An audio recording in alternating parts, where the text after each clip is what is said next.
नमस्कार दोस्तों, स्वागत है आप सभी का हमारे YouTube चैनल एसजे क्लासेज पर। आज हम पढ़ते हैं एक्सरसाइज 3.6 उसका सेकंड क्वेश्चन।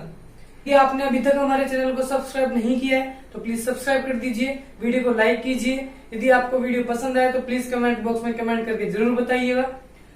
तो आइए स्टार्ट करते हैं आज का लेक्चर। तो क्वेश्चन नंबर सेकंड एक्सरसाइज 3.6, इसमें आपको ये बताना है कि जो बहुपद आपको दे रखे हैं, जो भी व्यंजक आपको दे रखे हैं, उनका एचसीएफ हमारे को निकालना है। तो एचसीएफ मैंने बताया था कि एचसीएफ होता है हाईएस्ट कॉमन फैक्टर। एक ऐसा फैक्टर आपको उन व्यंजकों में से लेना है जो सबसे ज्यादा बार कॉमन आ रहा हो, या कोई भी कॉमन फैक्टर आपको वहां से लेना है। तो कॉमन हमेशा यदि हम लेते हैं तो वो मिनिमम पावर वाली चीज ही आपके पास कॉमन निकल के आती है। तो एक ऐसा कोई व्यंजक या ऐसा कोई गुणनखंड जो तीनों पदों में आ रहा हो, या दो बहुपद दे रखे हैं तो दोनों में आ रहा हो। तो यदि मैं बात करूं ये पहले वाले क्वेश्चन की, यहाँ एफ मैंने मान लिया a3b4 को, जी मान लिया ab की पावर 5 को, और h मान लिया a² b की पावर 8 को। तो ये इसके एक फैक्टर रूप में आपको दे रखा है। तो मैं यदि इसका एचसीएफ निकालू तो एचसीएफ होता है कॉमन जो नंबर है उसकी मिनिमम पावर। तो यहाँ देखिए तीनों में कॉमन a आ रहा है और b भी आ रहा है। तो a की मिनिमम पावर यहाँ तीनों में आ रही है a की पावर 1। तो a की तो आपको केवल मिनिमम पावर 1 लेनी है। b भी तीनों के अंदर है, तो इसका मतलब b भी इसका कॉमन पार्ट होगा। तो b की मिनिमम पावर यहां से आ रही है b की पावर 4। तो b की पावर 4, 5 और 8 तीनों में से जो मिनिमम है वो b की पावर 4 आ रही है। तो यहाँ इसका एचसीएफ हो जाएगा a इंटू b की पावर 4। इसी तरीके से इसका सेकंड क्वेश्चन, यहाँ f आपको दे रखा है 16 x² y²। इस 16 को यदि फैक्टराइजेशन मेथड से मैं सोल्व करूं तो 16 को लिख सकते हैं 2 की पावर 4 x² ऐसे कैसे और y² ऐसे कैसे। इसी तरीके से g को लिख सकते हैं 48, आप लिख सकते हो 16 मल्टीप्लाई बाय 3। तो 16 को तो लिख सकते हैं 2 की पावर 4, उसको यदि मैं 3 से मल्टीप्लाई करता हूं तो 48 आ जाएगा, इंटू एक्स की पावर 4 इंटू जेड। इन दोनों फैक्टर से आपको या इन दोनों पोलिनोमियल में से हमारे को निकालना है इसका एचसीएफ। एचसीएफ मैंने बताया था कि हर एक नंबर की मिनिमम पावर लेते हैं जो कॉमन आ रही हो। तो 2 यहां पर भी है और 2 यहां पर भी है, दोनों में से 2 की जो मिनिमम पावर है दोनों में 2 की पावर 4 है। तो इन दोनों में से कॉमन आ गया 2 की पावर 4। अब 3 यहां पर है लेकिन ऊपर वाले व्यंजक में नहीं है, तो इसको 3 कॉमन यहां नहीं लेंगे। x की पावर 4 यहां पर है और यहां पर आपके पास आ रहा है x का स्क्वायर। तो दोनों में मिनिमम x² है, तो x² यहां आ जाएगा।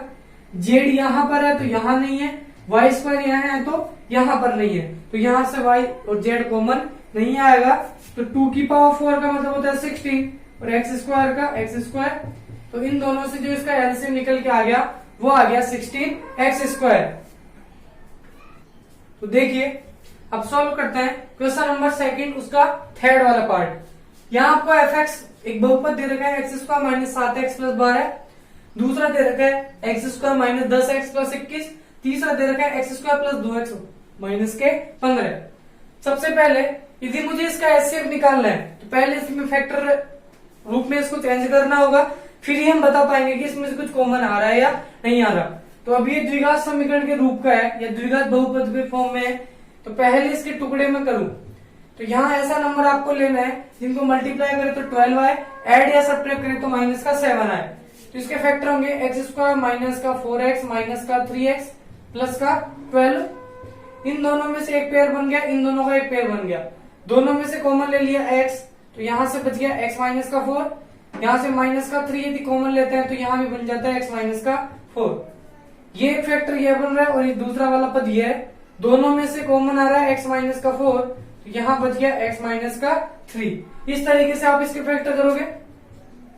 दूसरा जो बहुपद आपको दे रखा है x² माइनस का 10x प्लस का 21, यहाँ भी ऐसे दो नंबर ढूंढ रहे हैं जिनको मल्टीप्लाई करें तो 21, ऐड या सब्ट्रैक्ट करें तो 10 है।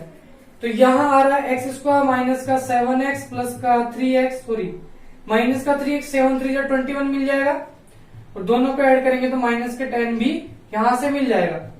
दोनों में से कॉमन आ रहा है x, तो यहां बन गया x माइनस का 7, यहां से कॉमन आ रहा है माइनस का 3, ये भी बन गया x माइनस का 7। दोनों पदों से बाहर कॉमन फैक्टर निकल के आ गया x माइनस का 7 और यहां से बच गया x माइनस का 3। तो देखिए अब तीसरा जो पोलिनोमियल आपको दे रखा है वो दे रखा है x square plus 2x minus का 15। तो इसको भी इस तरीके से तोड़ना है, क्योंकि मल्टीप्लाई करे तो 15 आए, एड सब्ट्रैक्ट करे तो 2x आए। तो यदि 5x को मैं 3x से मल्टीप्लाई करता हूं तो माइनस का 15 भी मिल जाएगा और इसको घटेंगे तो 2 भी यहां से प्राप्त हो जाएगा। एक जोड़ा इनका बना लो, एक इनका बन गया। यहां से कॉमन आ गया x, तो अंदर बच गया x प्लस 5। यहां से कॉमन आ गया माइनस का 3, तो यहां भी बन रहा है x प्लस के 5। इस पूरे पद में से दोनों में से फैक्टर कॉमन आ रहा है x प्लस का 5। यहां तो बच गया x, यहां से बच गया माइनस का 3। ये इक्वेशन नंबर 3, ये वाली हो गई फर्स्ट और ये इक्वेशन हो गई सेकंड। अब इक्वेशन नंबर फर्स्ट, सेकंड और थर्ड तीनों से मिला के आपको बताना है इसका HCF। तो HCF होता है जो कॉमन फैक्टर आ रहा हो।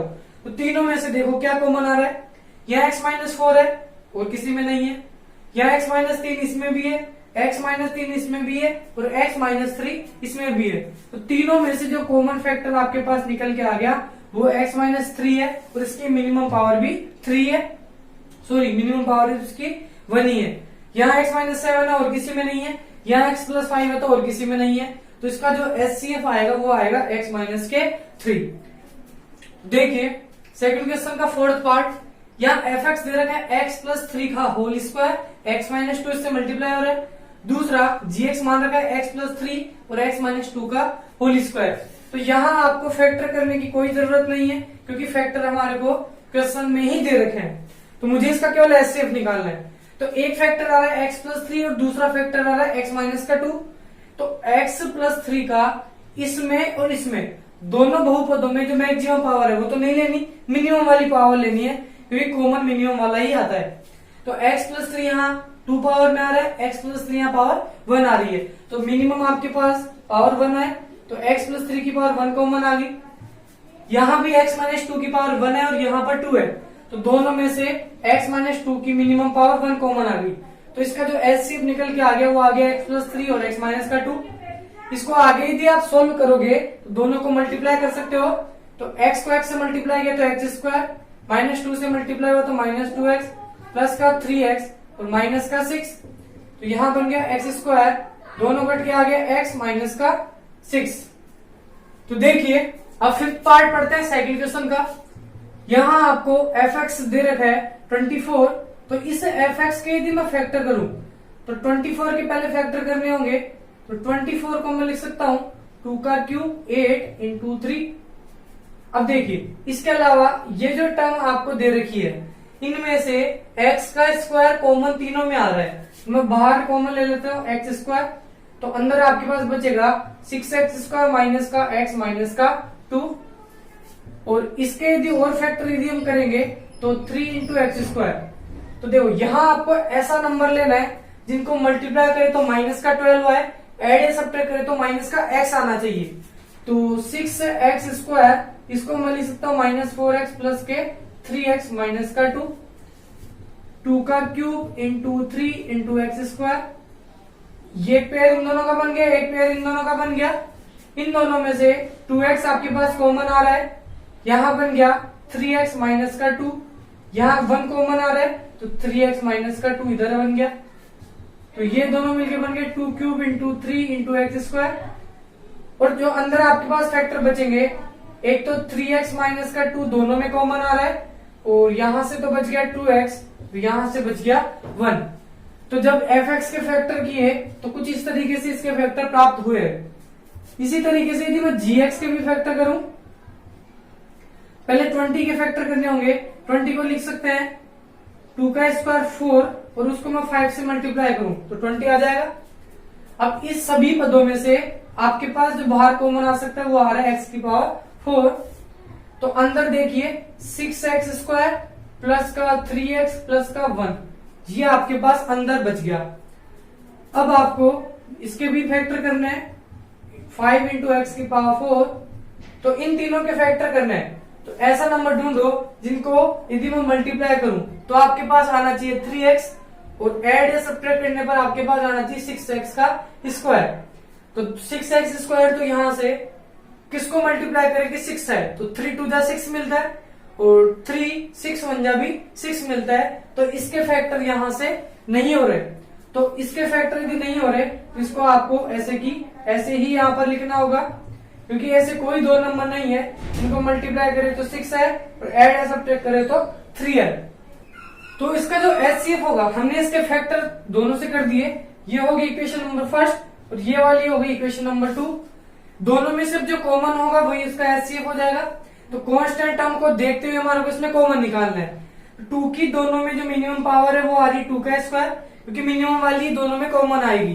तो 2 का स्क्वायर एक तो ये कॉमन आ गया इंटू, अब देखो 3 यहां पर है यहां नहीं है, 5 यहां पर है यहां नहीं है, यहाँ x का स्क्वायर आ रहा है यहाँ x की पावर 4 आ रही है, दोनों में से कॉमन आ गया x स्क्वायर। इसके अलावा यहाँ फैक्टर बन रहा है 3x माइनस 2, यहाँ पर नहीं है, यहाँ 2x प्लस 1 बन रहा है यहाँ पर नहीं है। तो ऐसा और इसके अलावा कोई फैक्टर कॉमन नहीं आ रहा, तो यही इसका आंसर हो गया। 2 का स्क्वायर हो गया 4 और x स्क्वायर का x स्क्वायर, दोनों को एक साथ लिखोगे तो इसका जो एचसीएफ निकल के आ गया वो आ गया 4x स्क्वायर। तो एक्सरसाइज का क्वेश्चन नंबर 3, यहाँ आपको दो व्यंजक दे रखे हैं, एक ux और दूसरा vx। इन दोनों का आपको पहले निकालना है एलसीएम और एचसीएफ। फिर ये बोल रहा है कि ये व्यंजक यदि आपको दे रखे हैं तो इनकी हेल्प से आपको इनमें रिलेशन सत्यता की जांच करनी है। तो सत्यता की जांच किसमें करनी है, एलसीएम और एचसीएफ का जो गुणा होता है वो इन दोनों के गुणनफल के बराबर हमारे को बताना है। तो इसको हमारे को जांच करके बतानी है। तो पहले इसका एलसीएम और एचसीएफ तो हमें पता होना चाहिए, तो पहले इसका मैं एलसीएम और एचसीएफ निकालता हूं। तो सबसे पहले यूएक्स की बात करें तो यूएक्स को एक फैक्टराइजेशन में रूप में आपको दे रखा है x माइनस 1 का होल स्क्वायर, और दूसरा vx जो है ये आपको दे रखा है x स्क्वायर माइनस का 1। इसको आप लिख सकते हो x स्क्वायर माइनस 1 स्क्वायर या ए स्क्वायर माइनस बी स्क्वायर। यदि इसको खोले तो ये एक बार प्लस में ओपन होगा और एक बार माइनस में, तो यहां से दो फैक्टर इसके बन गए x प्लस 1 और x माइनस का 1। ये होगी इक्वेशन नंबर फर्स्ट, ये होगी इक्वेशन नंबर सेकंड। तो यदि मैं इनसे एलसीएम की बात करूं तो एलसीएम होता है हर एक नंबर की मैक्सिमम पावर। तो यहाँ x माइनस 1 फैक्टर बन रहा है, इसकी मैक्सिमम पावर यहाँ 2 है और x माइनस 1 की यहाँ मैक्सिमम पावर 1 है, तो मैक्सिमम पावर दोनों में से आ गई 2। दूसरा फैक्टर बन रहा है x प्लस 1, दोनों में x प्लस 1 की मैक्सिमम पावर केवल x प्लस 1 ही है। अब x माइनस 2 को यहाँ x माइनस 1 को आप यहाँ वापस नहीं लोगे क्योंकि इसकी मैक्सिमम पावर हमने ले ली। इसी तरीके से इसका यदि मैं एचसीएफ निकालूं तो एचसीएफ जो होता है वो होता है कॉमन फैक्टर। तो यहाँ x माइनस 1 का स्क्वायर दे रखा है, तो यहाँ x माइनस 1 की पावर 1 दे रखी है, तो दोनों में से मिनिमम पावर x माइनस 1 दोनों से कॉमन आ जाएगी। x प्लस 1 यहाँ है, ऊपर वाली इक्वेशन में ये नहीं दे रखा, तो दोनों से कॉमन आ गया x माइनस का 1। अब एलसीएम और एचसीएफ इसके निकल गए, तो अब यहाँ इसकी सत्यता की जांच कर देते हैं। और इसके लिए आपको क्वेश्चन में रिलेशन दे रखा है कि एलसीएम और एचसीएफ का जो गुणनफल है वो उन दोनों फंक्शन ux और vx के गुणनफल के बराबर आने चाहिए। यदि ऐसा हो जाता है तो हमारा क्वेश्चन एकदम करेक्ट हो जाएगा। तो एलसीएम देखिए, एलसीएम की वैल्यू यहां से पुट कर सकते हो, ये आ रही है x माइनस 1 का होल स्क्वायर और x प्लस 1, और एचसीएफ आपके पास आ रहा है x माइनस का 1। अब ux देखिए, आपको दे रखा है ux x माइनस 1 का होल स्क्वायर और vx दे रखा है x स्क्वायर माइनस का 1। अब ux इंटू vx तो आपको यहां दे रखा है, तो या तो मैं इसको इसके जैसा बना दूं या इसको इसके जैसा बना दूं तो भी दोनों इक्वल हो जाएंगे, या इस पूरे को सोल्व करके लास्ट आंसर निकाल लो या इसको सोल्व करके लास्ट आंसर निकालो, तो वो थोड़ी बड़ी कैलकुलेशन हो जाएगी। केवल हमारे को दोनों को इक्वल बताना है। तो मैं यदि इसको सोल्व करूं तो यहाँ x माइनस 1 का होल स्क्वायर आ रहा है, वो इधर भी आपको मिल रहा है, तो एक पद तो दोनों में बराबर हो गया। दूसरा यहाँ x प्लस 1 गुणा x माइनस 1 आपको दे रखा है, तो a प्लस बी और a माइनस बी से इसको सोल्व करें तो x स्क्वायर माइनस 1 स्क्वायर बन जाएगा, a square minus b square. और इधर आपका जो पद है वो ऐसे की ऐसे चलने दो। इसको यदि और सोल्व करें तो x माइनस 1 का whole square, x square minus 1 का स्क्वायर केवल 1 ही होता है, तो ये दोनों जो पद है यहाँ आपको दिख पा रहे होंगे कि दोनों इक्वल आ चुके हैं। एक्स माइनस वन का होल स्क्वायर दोनों में आ रहा है, एक्स स्क्वायर माइनस वन भी दोनों में आ रहा है। तो आप बोल सकते हो कि इसका LHS किसके बराबर आ गया, RHS के। तो अब हम यहां से कह सकते हैं कि इसकी जो सत्यता है वो यहां से साबित हो रही है। तो इस तरीके से आपको क्वेश्चन में चेक करना है यदि आपको केवल दो व्यंजक दे रखे हो तो गाइस यदि वीडियो आपको अच्छा लगे तो वीडियो को प्लीज लाइक कीजिए, हमारे चैनल को सब्सक्राइब कीजिए और इसको अपने सोशल अकाउंट्स या अपने दोस्तों में इसको शेयर कीजिए ताकि वो भी यहाँ से क्लास 10th की टोटल मैथ पढ़ सके और अपनी प्रिपरेशन स्टार्ट कर सके। Thank you.